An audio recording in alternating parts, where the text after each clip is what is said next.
understanding the best lot size for $100 account, even if you have deposited less than that or more than that.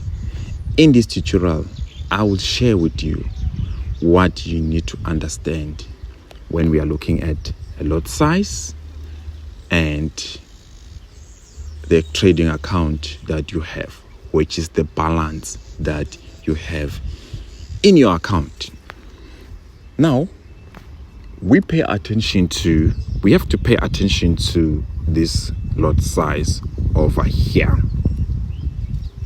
Then we have to understand that we have a balance over here. You can see this is our balance, which is 188. That means that that's the money that we deposited, and this money is in dollars, which is in dollars that we are trading with. We're trading with dollars. When we trade, for some of the traders who don't know, or if you're a beginner, you don't know what forex trading, we are in a process of buying and selling so that we can make profit. When we buy and sell, we are having assets such as this AUD CHF, which is chef. Whatever profit that we're making it in chef, and then it's going to be automatically converted to what? To USD here. Reason why we are having a US dollar account, and that's how it goes over here. That's what you have to understand, some of the basics for those who are still new. Now, when we're looking at the best lot size for us to use, let's understand what is happening with lot size on the behind when you click buy. Let's understand what happens behind the doors. What happens when we click buy and sell? Since you've mentioned, Boza, that it's actually that's forex, that we are buying and selling currencies, and we're profiting based on the if you're using USD ZAR, you'll be profiting in ZAR. However, the money will be converted to USD automatically from the broker, so that's nothing to worry about. Now, when we're looking at Nasdaq here, this is an example for you to actually get a better understanding. We have what we call a contract size. A contract size, these are the units that we buy and sell. These are the units that we buy and sell. Boss, I'm confused now. You're talking about contract size, but you've mentioned that we want to understand the best lot size for using a $100 account. Well, we will get to that answer. I want to give you a background overview on what's happening when you click buy or sell. We have a minimum volume. We are touching only the important stuff that are happening behind. Minimum volume, which means that a broker to broker, they're not the same. So they are willing to what? They are willing to allow you to start from what? To start from one lot size to a maximum of 100 lot size. Some brokers, they will allow you to go just to as far as 200, as far as 1,000. This is for them to manage risk on their side, so that they know that whatever amount of money that is invested or that is in their accounts is actually what is covering this lot size, which means everything that we see here, we're talking about numbers, which we're talking about money. Now, Boza, you got in here, but we are confused. How did you get in here, and why are we still learning such thing? Well, we come to details. If you're someone who's using an iPhone and you want to get in here, you tap on the asset, you tap on anything that you see here, which is, you can tap on AUD USD. Once you see something popping out, and then you go to details. If you're having an Android, you'll go to properties. When you're using a laptop, you can use the market watch on the left-hand corner, click on the asset and go to specifications, and then you'll be able to see the contract size. Now, Boza, I'm still a bit confused. Contract size, you're busy talking about it. What is it? A contract size is the units that we are buying and selling. Think of it like this. If right now we want to buy a product, that product is what? Is the units that we are buying. So in this case, if right now we have a product, we call it we have 2 units, or if you're in an apartment business, you're in a property business, not apartment business, property business, you know that you have 2 units, okay, which is the space that is available that you can actually use, which are your units. Now, a minimum volume, which means it's how many people can be there in that property. which is we're talking about the minimum and maximum, which is what you can accommodate. That's simple to understand. It's the same as like when you're selling a product. How many we have a minimum, you have maximum of those products that you'll be selling or selling to buy. That's a bit confusing, but that's another example that I can give you. Now, Boza, okay, you're going on and on about this. Get to the point. I'll get to the point now. The contract, it's for you to understand what with the minimum volume, to understand the money that you need in order for you to trade. It's for you to understand the money that you need in order for you to trade. Remember, once you have the contract size and the minimum volume, the last thing that you need is just price. Because if right now you want to sell or you want to clients to come to your business or buy, you will need to have price. You can't just have units without price. You can't have contracts without price. You need to have price. So now, Boza, get to the real point. We are getting tired here. All right.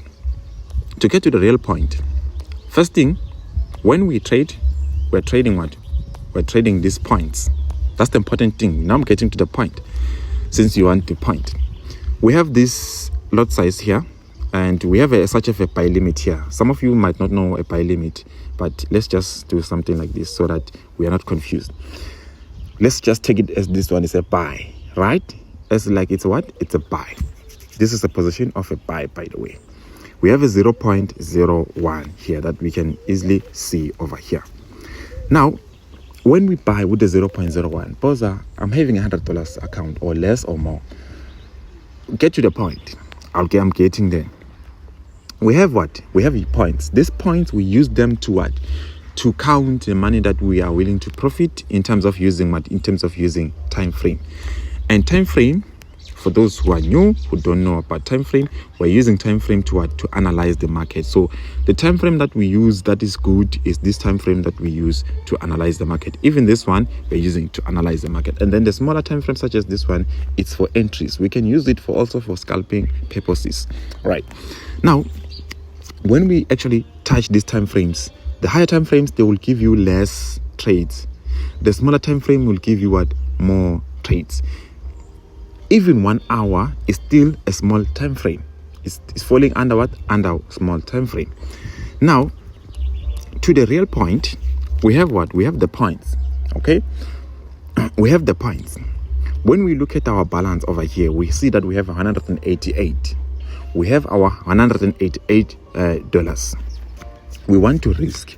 When we want to risk, we want to understand that, okay, if right now, based on my personal experience, when I have $100, when I'm risking $100, I make sure that each trade is gonna lose $15 maximum.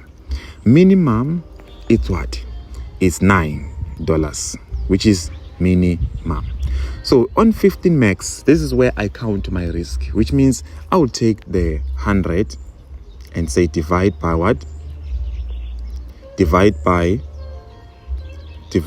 what? Divide by 15. Let me just put it well here. And then equals 2. And then I get what? I get 6, which means I have only 6 trades of 15 per risk, which is in dollars.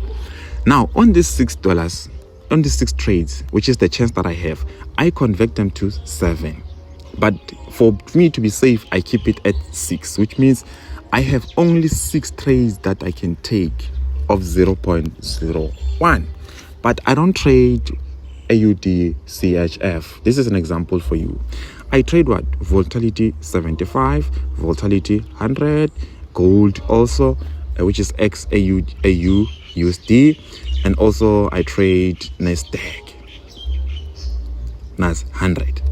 Now the 15 that you see over here, I don't just think it out of nowhere. It is only based on what? Based on the time frame that I'm using. Right now, when I select that I'm using 15 minute or 5 minute or 15 minute, by the way. When I use the 5 minute or 15 minute here or 5 minute, the stop loss will not take a look at what? At the candlesticks, that okay, I need to put a stop loss here under the candlesticks. No, it doesn't work in that way. How it works in terms of the structure of that entry, that candlestick pattern. For those who are still new in this field of candlestick pattern, I have provided a tutorial on this channel so that you can learn more about what a candlestick chart pattern for you to use to confirm an entry. Now, when we look at the SL, we're looking in terms of points. The 15 there is equivalent to what? Is equivalent to what? To 200 points. But this 200 points is different when we're trading gold at this moment. Let's say right now we use the 100 points here. We're using the 100 points over here. This 100 points will not be the same when we go to AUD, US chef. Will not be the same when we go to the Nasdaq. Will completely be a different story when we go there. Why? It is because we have what? We have different price. You can see we have a different price. This price of AUD and ZD is different than this price of AUD USD. Same points, it's the same code name points, but the points are not the same. Pricing is different. So on AUD USD, you might actually have 10 points. On AUD and ZD, you might actually have 100 points. For you to what? For you to reach the equivalent or the value of what? Of $1. $1 risk in both assets. Now that's another challenge that you might actually, maybe because I'm confused now, getting more confused as to you're mentioning that the points are equivalent to another asset. We have more points. Like, what are you saying? Let's get to the point of risking the $100 or more or less. If you're having more $100 or you have less. The number of points, first thing, you must know your stop loss. That's something that you must cover. And if you have some difficulties in actually covering that part of where to set a stop loss, then you feel free to you can text me, you can communicate with me so that I can get you a mentorship, or I can mentor you and give you signals and give you the information that we have been using in setting stop loss and take profit and getting entries, because it might be challenging for you to get the points where you have to set a stop loss. Right now, if you were to reach the 200 points, just like in this case here, you can see we have one lot size. This means that 100 points, if you say 0.01 times by 100 points, you will get the $1. That's how it is calculated based on the lot size. However, to be accurate, you need to count what? You need to count these two prices. But now you're confusing me. You're mentioning two prices. Why are we getting to two prices? Well, we're getting to two prices. The reason why, if right now you have to trade, maybe let's say Nasdaq. Nasdaq is a completely different asset, and if right now you have to use the points, which means you say 0.01 times by 100 points, and then you're gonna get a different price, or you're gonna get a different stop loss or take profit if you do that. But the correct way, it's for you to count what? To minus this price of stop loss and the price where you place the buy or the sell. You can see that we have this price, which is what? Which is 2639, which is 39.87. That's the price that we have. And then you have what? You also have the 26. If you say minus the 26, 40, 0.87.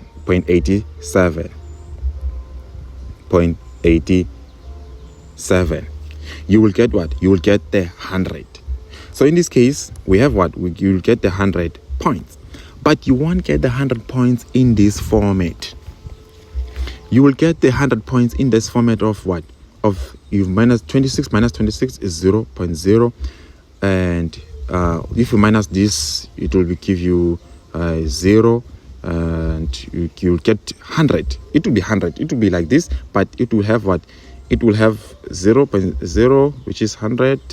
And then comma, I think 00. Because it's what? 87, something. It will give you 100 at the end of the day if you do the calculations, right? Now, once you have that, you can what? You can take the way it is, just like this, and what? And times by what? You don't times by the lot size the way it is like this. Remember the contract size? You remember it? When you times the lot size with the contract size, let's say right now we have 0.01 and times by 100, because gold in units or in contract size is 100. The currencies, they have 100,000.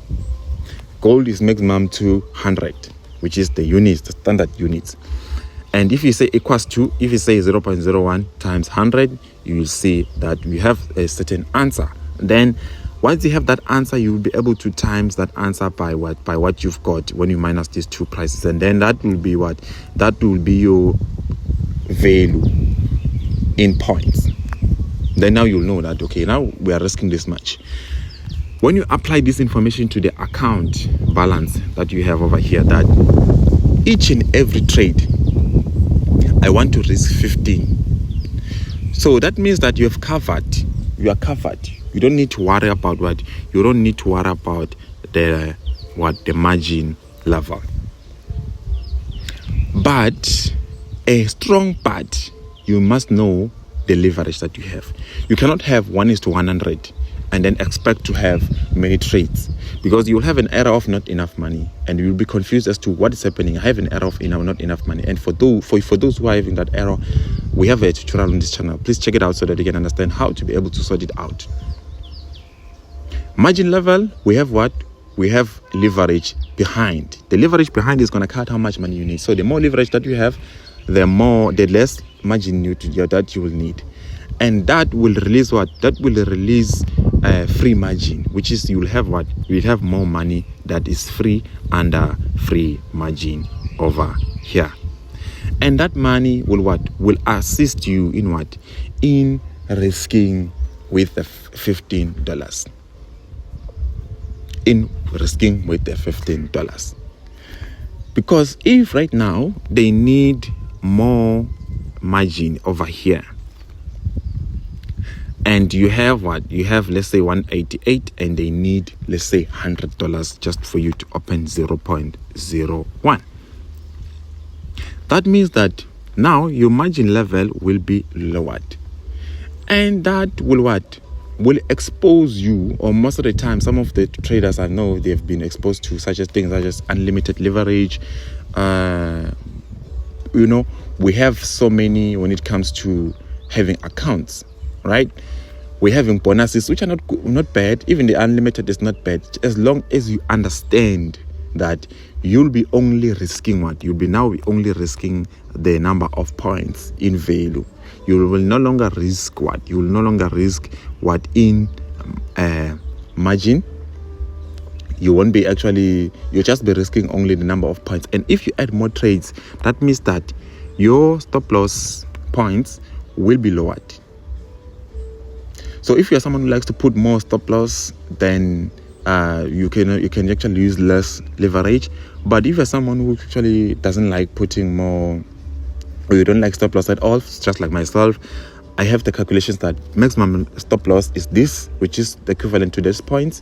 And once I have that maximum stop loss in this point, then now I can be able to what? I can be able to risk the 12, 15, 15, 15, 15, 15, because I'll know that I won't be affected by margin. I won't be affected by margin level. Leverage is 1:1000 that I'm using. So with that being said, the best lot size for you to use in terms of trading gold, you can use 0.01 for a $100 account. You can risk what? You can risk 100 points to 200 points per trade, which means you will risk what? You will risk $1. And as take profit, you can actually aim to get profit, such as maybe let's say you want to profit, or you feel comfortable, like, okay, you're using the time frame, the higher time frame, you profit what? $20 while you're risking $1. That's actually more reasonable, which means each and every trade that you trade, you're actually risking $1 profit. You're looking to take $20. That's how it is.